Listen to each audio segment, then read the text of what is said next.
of Seesaw. I think most of you are not that familiar with it. It's really simple and easy to use once you know where everything is, but until you know where everything is, it can be a little confusing. So I'm in here looking at this as a sample student, and I think this is, if not exactly like what you see when you first log in, it's very similar to it. So this journal feed will have whatever is available to everybody in it. And for this course, you don't see other people's work. So this will either be blank or will, I believe, have announcements that I make for you. So I'm going to be putting this video in as an announcement, and that might be showing up in your journal feed. But if it's not, you're probably looking at it going, there's nothing here. Nothing's been added to your journal. Does that mean that you have nothing to do? Nope. Here's what you do. You roll on over to activities. And if it's not right here in yours, the view can be different on different browsers or if you're working on a tablet. But activities, click on that wherever it may be on your screen. And if you're like me these days, your internet's a little slow and you watch that little circle turn and turn and turn, but then here it pops right up. So all of my mini courses right now are made so that you can work through them at your own pace. I know some days you might have a lot of schoolwork to do, or your parents might be asking you to do some chores around the house. Or it might be a really gorgeous day and you really want to get outside, and I don't want to stand in the way of those other things. So, while I initially put this together to say week 1, week 2, week 3, in some places it may still say that, what I have switched to is organizing it by lessons. And so, when you scroll through, you can see all the different things that you can be doing. So, starting out thinking about what is art, how you define it. Do you think you're an artist? Um, Moving on to kind of scavenger hunting around your house and finding or creating something that fits your definition of art.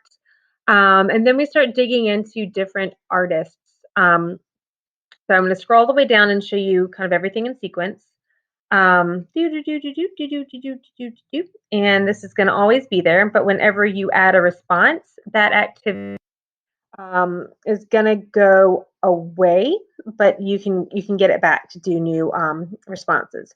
There are also a couple of activities here that you can do at any time. Hey, if you even want to start out with those, that's okay with me. So the first optional activity, you may have seen this, is the Getty Museum Challenge, which I think is super fun. I'd love to see your responses to this, where you go through and look at famous pieces of art from any style in any time period, and you recreate it in creative ways. And I have found these to be super fun to look at, and would be really fun to create. I'm going to try some of my own too and share those. So that's your first optional that you can do at any time. Another one is an art in the wild hunt, going out into your neighborhood and finding examples of public art. Now, depending on where you live and what's convenient to you, this may be hard to do. And certainly, we're social distancing right now, and I don't want you around a lot of people. Some of those examples that you might recognize from right around the school area. If you're not able to get out and about, there's lots of creative solutions. You can create your own sidewalk chalk art. Lots of people have done some creative, cool things like here's an example here. And whenever you pull up something else, an outside resource is going to pop up in a separate window. Um, there are lots and lots of resources here for that. And then your last optional is Kid Think Design, which shows really cool applications of art in like fashion, graphic design, interior design. Each of those will open up in a new window. So I'm going to scroll back up and we're going to look at some of these first activities. Now, when you click on it, you can play the directions here. That's me reading it to you. I found this doesn't record very well in my videos. As you can see, that'll come up. And when you're ready to add a response, they will all have a template for you to type in. If I want to answer these questions, what is art? Are you an artist? Why or not?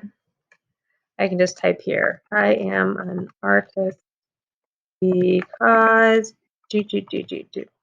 And then you're going to click this when you feel like you have answered the question. I don't want to change anything there. So I'm going to, you can save as a draft, or submit it.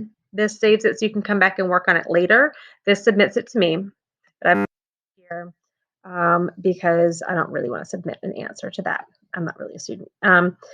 So going through here, sometimes there will be a link for you to go to. In this case, it's going to open up Flipgrid so that you can record a video of you talking about your item. And then you can see I kind of flip through a gallery in another one, but here, once we start getting into all the different artists, and I have several artists for you to compare and contrast their style. Typically, there's going to be sort of a little flip book with images of those artists' work. And then also some videos. So here we have a link. I ask you to watch the videos and then write a response where you compare and contrast the work of the artists. I gave you some questions in the template, and I want you to think about the word ephemeral, and I gave you a link here if you're not sure about ephemeral and ephemerality. So when you go to add response here, you same thing, edit note, and you type tell about artists, comparing and contrasting their work. And again, if I wanted to save it to work on later, I'd choose draft, and if I wanted to submit it, I'd choose that. I'm not doing either because I'm not you. And so you can scroll through and look through all the different things. They're arranged in kind of a sequential order, although this mini course less so than some of the others, needs to be worked through in sequence. So if you want to pick and choose some that look interesting to you, you can do that. Remember, for each one you go through, you will only yourself. And for some of these, like for this one, you can choose any method of submitting your answer. There's not a template. So here I've given you options. You can write music or poetry, you can do a dance, you can act something out, you can create your own part of a non-visual variety that's a response to these, and then you choose how you submit that. So there's no template for some of these in any way that you want to. Your inbox will have private messages between you and me, and also notifications. Don't worry about the skills. I'm not even sure if you can see that on yours, but that's not something I'm using for this mini course. So there is everything you need to know. Everything you're going to need is in activities. If you're having a hard time at first, just let me know that you have a question and I'll be happy to answer it. And I'm excited about seeing your work, guys. Share your thinking with me. I hope that you enjoy this and find it to be inspiring. I can't wait to see your thoughts on art and your own art.